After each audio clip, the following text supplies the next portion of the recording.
Assalamualaikum dan selamat datang ke channel saya. Okey, jadi ini adalah Tecno Pova 8 5G, sebuah smartphone yang terbaru daripada Tecno. Last saya review smartphone daripada Tecno tahun lepas, Ogos tahun lepas, Tecno Pova 7 5G. Ini 8 5G. Daripada 7 5G nak sampai ke 8 5G ni, setahun kita tunggu baru sampai kepada 8 5G. Tecno ni antara produk yang memang saya rasa excited lah nak tengok, sebab untuk smartphone daripada Tecno ni dia akan bagi satu keunikan yang tak ada kat smartphone lain. Macam Tecno Pova 7 5G, dia ada macam satu lampu yang pusing kat belakang ni kan. Kalau nak tengok model tu, anda boleh tengok pada video yang sebelum ni lah, yang saya review sebelum ni. Tapi untuk model kali ni, kalau kita tengok macam tak ada apa kan, tapi sebenarnya anda tengok betul-betul lah kat sini. Nampak tu? Nampak tu? Dia ada macam animation kat situ. Kita boleh custom dia punya animation kan, nak letak apa yang kita suka yang ada kat dalam setting dia. Macam sekarang ni, apa benda ni? Ni dia macam efek macam bunga api meletup-letup kan. Okey, smartphone Tecno Pova 8 5G ni ada satu benda upgrade yang baru lah. Kalau kita nak bandingkan dengan siri yang sebelum ni, adalah bateri dia lah. Tu upgrade paling besar yang saya nampak dekat dalam kotak lah. Dia punya bateri dia dah beralih kepada teknologi bateri yang paling baru lah, iaitu dia pakai bateri silikon karbon dan kapasiti dia memang besar gila. Dia pakai 8000 mAh. Memang besar gila. Dan bateri dia walaupun besar, smartphone ni tak nampak macam dia besar, tak nampak dia tebal. Nanti tengok saiz dia kan. Saya rasa untuk 8000 mAh, ketebalan ni boleh kata agak nipis lah. Dan keberatan dia pun okey, dia tak rasa berat sangat. Kalau masuk dalam poket pun still anda akan rasa dengan selesa. Okey, jadi dalam video ni kita akan tengok Tecno Pova 8 5G ni dengan lebih detail lagi, dengan lebih dekat lagi. Dan saya akan cerita segala benda yang anda patut tahu tentang Tecno Pova 8 5G ni. Jadi tanpa berlengah lagi, jom kita start. Okey, pertama sekali, masa anda beli, apa yang anda akan dapat kat dalam kotak dia. Dekat sini dia bagi kat anda dua benda yang menarik lah, yang anda jarang dapat pada kebanyakan model smartphone. Yang pertama sekali, dia punya casing dia. Casing dia jenis hard plastik, bukan silikon case yang lembut dan cepat jadi kuning tu. Kemudian anda akan dapat juga charging adapter bersama dengan USB cable jenis Type A ke Type C. Dan charging adapter ni dia support pengecasan pantas sehingga 45 watt. Tecno Pova 8 5G ni datang dalam 3 varian color: Graphite Black, Helios Orange dan Arc White seperti yang ada dengan saya sekarang ni. Beralih pada bahagian design dia, Tecno Pova 8 5G ni menggunakan 3D design pada bahagian belakang dia. Kalau dia kena cahaya dan anda tengok macam bahagian tepi sikit kan, anda akan nampak dengan jelas dia punya design. Tapi kalau anda nak design yang lebih jelas, saya syorkan anda pilih varian Graphite Black ataupun Helios Orange. Yang tu anda akan nampak dengan lebih jelas lah dia punya design dia ni. Untuk bentuk dia pula adalah jenis flat surface, tak ada langsung curve dekat bahagian belakang dia. Termasuk dia punya screen dia jenis flat. Saya sangat sukalah screen macam ni sebab senang kita nak cari tempered glass. Dan yang paling penting sekali, tempered glass memang susah lah dia nak crack dekat bahagian ujung dia seperti yang biasa berlaku pada kebanyakan smartphone. Untuk dia punya frame sama juga, dia jenis flat. Kalau kita letak dalam keadaan berdiri macam ni memang tak akan jatuh. Tapi walau macam mana pun, dia ada letak sedikit curve lah dekat bahagian bucu dia supaya tak terasa tajam dan selesa lah sepanjang kita guna. Kemudian untuk dia punya kedudukan kamera pula, saya tak rasa saya tak payah sebut lah, anda faham-faham lah kan macam smartphone apa kedudukan kamera macam ni. Dekat sebelah kiri dia terdapat volume button dan power button merangkap fingerprint scanner. Dekat bahagian atas, Tecno masih mengekalkan lagi dia punya IR blaster. Dekat bahagian bawah terdapat satu mono speaker, satu port pengecasan jenis Type C dan satu slot SIM card. Untuk SIM card tray dia ni, dia support dual SIM dan dia tak support lagi dah micro SD card seperti siri yang sebelum ni. Dekat bahagian setup kamera ni ada satu pixel screen yang dinamakan Alive Matrix. Kita boleh custom Alive Matrix ni ikut macam mana yang kita suka dekat dalam setting status light. Kalau saya akan setkan dia untuk berfungsi sebagai jam lah, lebih berguna untuk kebanyakan orang. Cara nak nyalakan dia, kita flip je smartphone ni, dia akan menyala jam dia.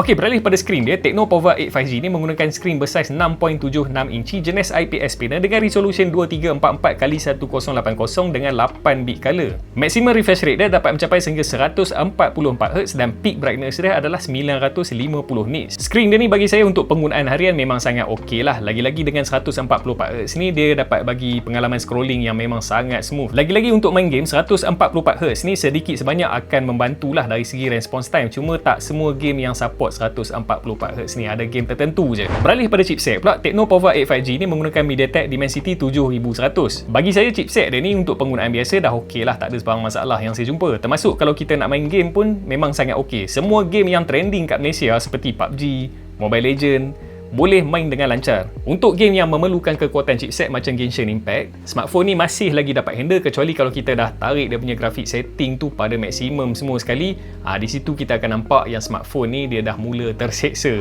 Beralih pada storage dia pula, Tecno Pova 8 5G ni datang dalam satu varian capacity storage. Untuk dia punya internal storage dia adalah 256GB dengan 16GB RAM.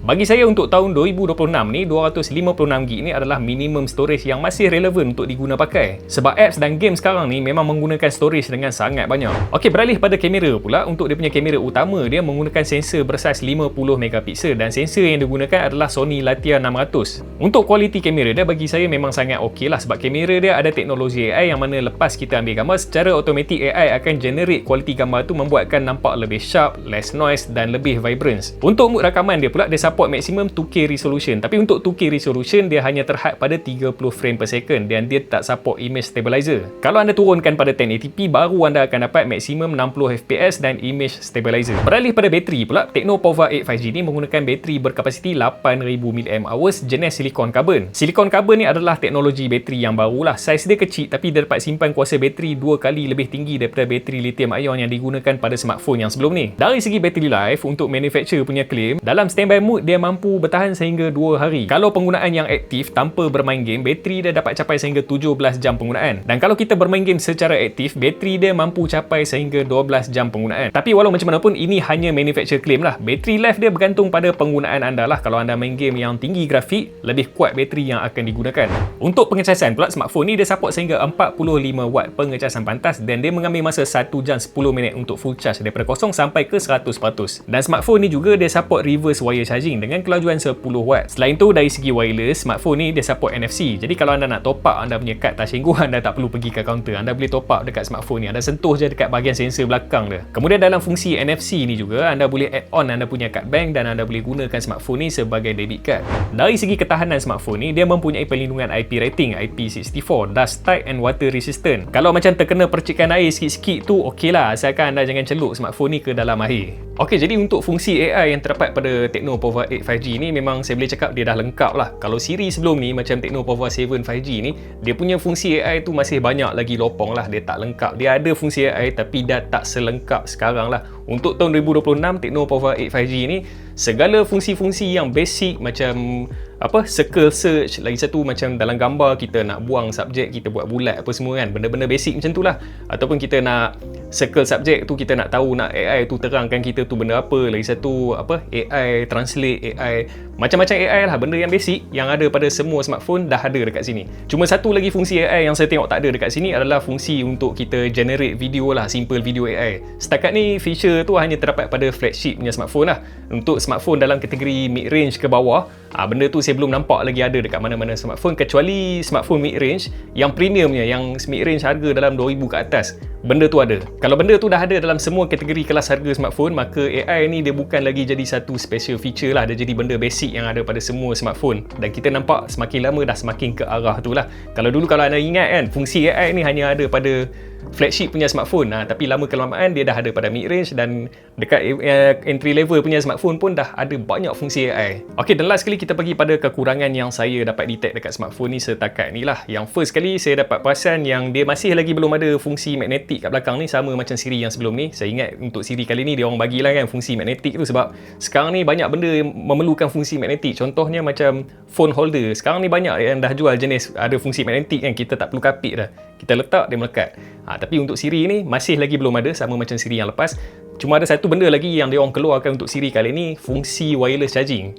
Siri yang lepas, Tecno Pova 7 5G ada, tapi yang ni saya tak tahu kenapa dia orang keluarkan fungsi tu. Saya letaklah bateri ni, wireless bateri ni kan, saya letak duk cari lah kat mana angle dia kan, tengok memang dia tak charge. Bila saya buat search, saya tengok memang fungsi wireless charging tak ada untuk Siri yang kali ni. Okey, kekurangan kedua yang saya dapat detect kat smartphone ni adalah dari segi dia punya tahap keterangan, kecerahan skrin dia. Skrin dia dapat capai sampai 950 nits.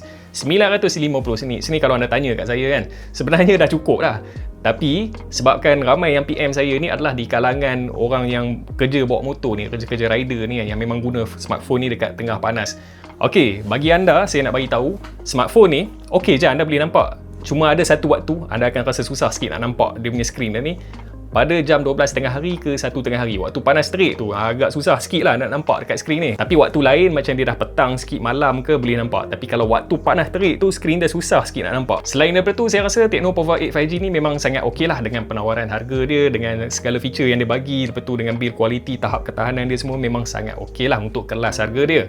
Okey, jadi saya rasa setakat tu je lah perkongsian saya untuk video kali ni. Kalau anda berminat dengan Tecno Pova 8 5G ni, saya dah sediakan kat dalam tag produk. Anda tekan dekat situ, dia akan pergi ke Shopee Shopee dan anda boleh proceed order macam biasa.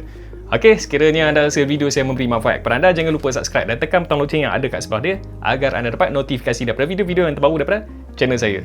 Sehingga berjumpa lagi di video akan datang. Bye. Sekejap. Ada satu benda saya terlupa nak bagi tahu. Untuk dia punya update, security update anda akan dapat selama 3 tahun dan dia punya Android update anda akan dapat selama 2 tahun. Okey, dah yang tu je. Tak pernah jadi macam ni. Bye.